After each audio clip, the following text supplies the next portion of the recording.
Shalom. We're from Toronto Prophets. I'm Jeremiah. I have with me brother Howard. and basically we're inspired to do this lesson because it just rained and there's a double rainbow, and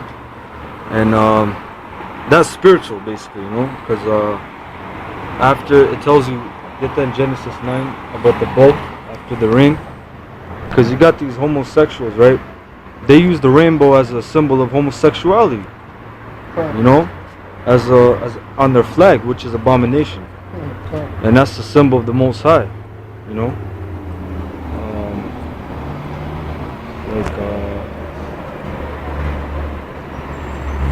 I got it. You Yeah. got it. All right. Should I start from 11? Says I was. Yeah. This is Genesis 9, verse 11. And I will establish my covenant with you. Neither shall all flesh be cut off any more by the waters of a flood. Right. Neither shall there be any more be a flood to destroy the earth. Right. So the Most High is telling you that He's not going to destroy the earth by flood, by water. All right. Go on.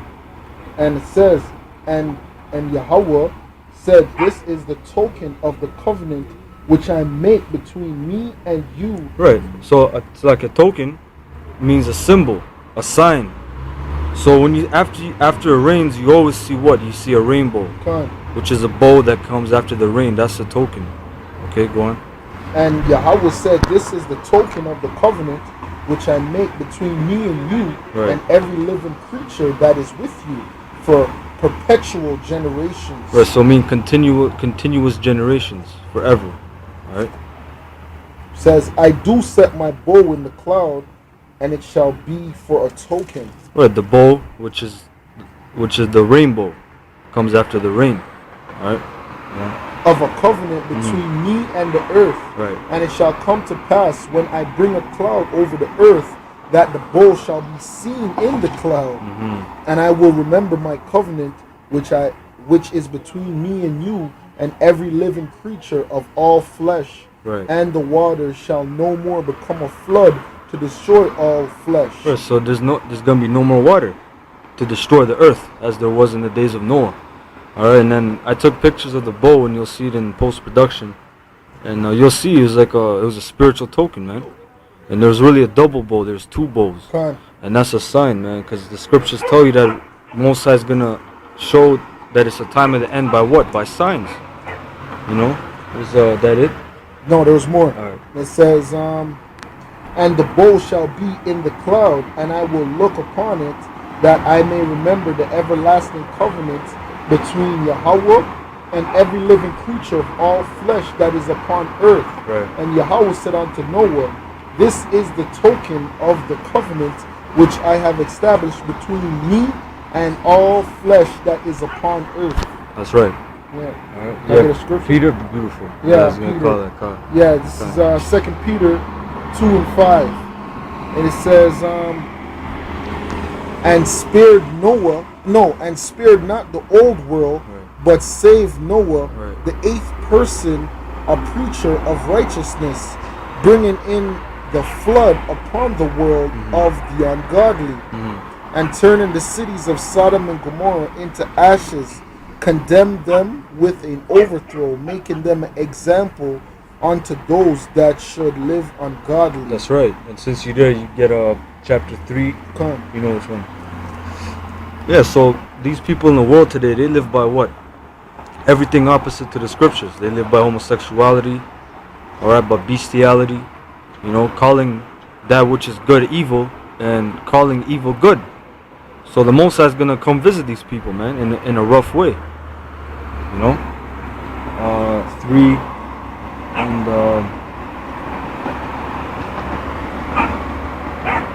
there it is, 3 and 5, 3 and 6.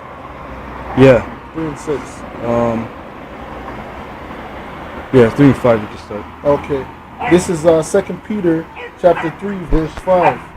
For this they willingly are ignorant of that by the word of Yahweh the heavens were of old, and the earth standing out of the water and in the water, whereby the world that then was, being overflowed with water, perished. Right.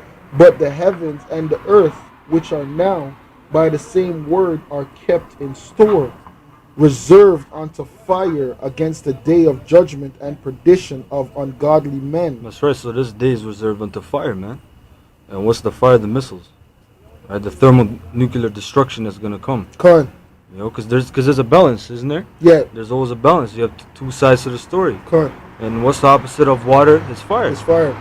So the Most High has balance, man. He's gonna fulfill that. Con. Right? You done? Is that it? Yeah, that was it. That was it. Yeah, con. I think it was.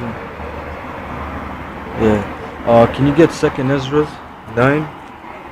Yeah. You know.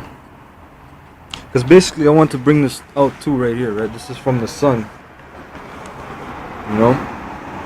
And basically, with these carnal Edomites, what they do is basically they're on a carnal level. Con. You know. And I want to show this one thing right here. It says floating city rises above tomorrow's floods. And basically, it says inventors have designed an answer to devastating weather disasters, a floating city capable of surviving floods, wind, and rain. It says dubbed Noah, the New Orleans archaeology habitat. The project was inspired by the devastation of Hurricane Katrina, but the design with open panels to let wind blow through and floating platforms to rise above floodwaters could resist Mississippi River floods, deadly tornadoes, and the threat of tsunamis. And basically, they already made this thing, and it's in New Orleans, you know. And it says space age ark can house 40,000 citizens with storm-proof schools, parks, casinos, and shopping malls. So these devils, they named it Noah. If you watch that movie 2012, they had those arks, you know, trying to resist or survive the floods. And these devils are so carnal, they don't know that this place is not going to be destroyed by water, as we just read. It's going to be destroyed by missiles, which is the fire. You know, it shows you. But you know that scripture, Corinthians, it says that the natural man cannot get this, man, because the white man's natural. He's not spiritual. He's carnal. Okay, so this is just a little thing I want to show you. If I can say, it's like when they try to build the Tower of Babel, right, to escape the flood. Exactly. The Most High still smashed them. Exactly. Can't escape. But they're so ignorant. They don't know that the Most High is. It says he's not a liar. He's not a man that he should lie. So he's subject unto his word. So but these devils, they think that, oh, you know, if there is another flood, we're gonna survive it. But it says he's not gonna destroy it by the flood. And that shows you these devils don't believe in the Most High. That's right. You know? That's right, because they know the scriptures, because they named it Noah. Exactly. They know the scriptures, exactly. But they don't believe, huh? Yep. What's 2nd Ezra 9? 9 and 1? Yeah, you can start at 1. It's a good. The whole chapter is good, but we'll just read this part. Right. 9 and 1. Alright, this is 2nd Ezra 9 and 1. He answered me then and said, measure thou the time diligently in itself, and when thou seest part of the signs pass, which I have told thee before, then shalt thou understand that it is the very same time wherein the highest will begin to visit the world, right, which he made. That's right. So the Most High is beginning to visit the world. And how is he visiting? He's visiting by his chariots. Yep. Because are not those the eyes of the Most High? It says that the Most High's eyes behold everything, the evil and the good. That's right. You know, so the eyes of the Most High are the chariots, because they report back to the Most High. Okay, go on. It says, therefore, when there shall be seen earthquakes and uproars of the people in the world. Look what's happening in London. That's an uproar. That's a riot. Greece. You know, Greece. Yeah. Spain. Ireland. Yep. You know, and in London, you would think that would be like a place you travel to. You know, that's one of those places you travel to. You travel. People always say, I want to visit Vatican. I want to visit Paris. Yep. I want to visit London. Well, look what's happening in London. Yep. That isn't that a prestigious place. You know, you got Oxford, you got Cambridge, all those prestigious schools. You know, you got the Queen there. You know, read on. It says, then shalt thou well understand that the Most High spake of those things from the days that were before thee, Right. even from the beginning. Right, so the Most High spoke these things by his prophets. So all these things are happening, it's not a surprise to us, you know. The elders been saying it for more than 25 years, and you people don't listen, man, you know. But there's going to be a point in time where you're going to want to follow the elders, you're going to want to find them, and it says there should be a famine of the word, you know. Read on. It says, for like as all that is made in the world hath a beginning, Right. and an end, and the end is manifest. So everything has a beginning, has an end. And it says the end is manifest, meaning that the end is written in the scriptures. We know the end is manifest. We know the signs are here because we read them in the scriptures. So everything that's happening, these are signs, and we know that we're very close to the end. Alright? Yep. Read on. It says, even so the times also of the highest have plain beginnings. Right, so Most has plain beginnings, right? Read on. It says, even so the times also of the highest have plain beginnings Right. in wonders and Right. powerful works. But was not the Exodus a powerful work in that was the early stage in earth, you could say. Yeah. You know? Every nation feared us after that. You know? Because he split the whole Red Sea in half, basically, and he let us walk through. That was a powerful sign. Yep. It was a powerful work. You know? Read on. It says, even so the times also of the highest have plain beginnings in wonders and powerful works, and endings in effects and signs. And endings and effects and signs. So we're seeing the endings right now by how? How are we determining that this is the end? By signs and effects. Yep. Everything that's going on right now. Yep. All right. Oh yeah. Read that. Okay.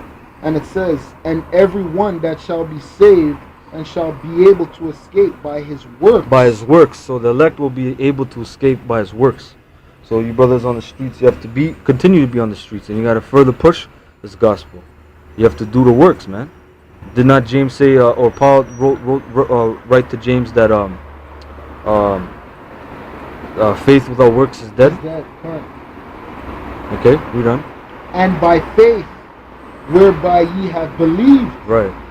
shall be preserved from the said perils, and shall see my salvation in my land and within my borders, Right. for I have sanctified them for me from the beginning. That's right. All right. That was it on that. Yeah. Do you have any precepts or comments to say?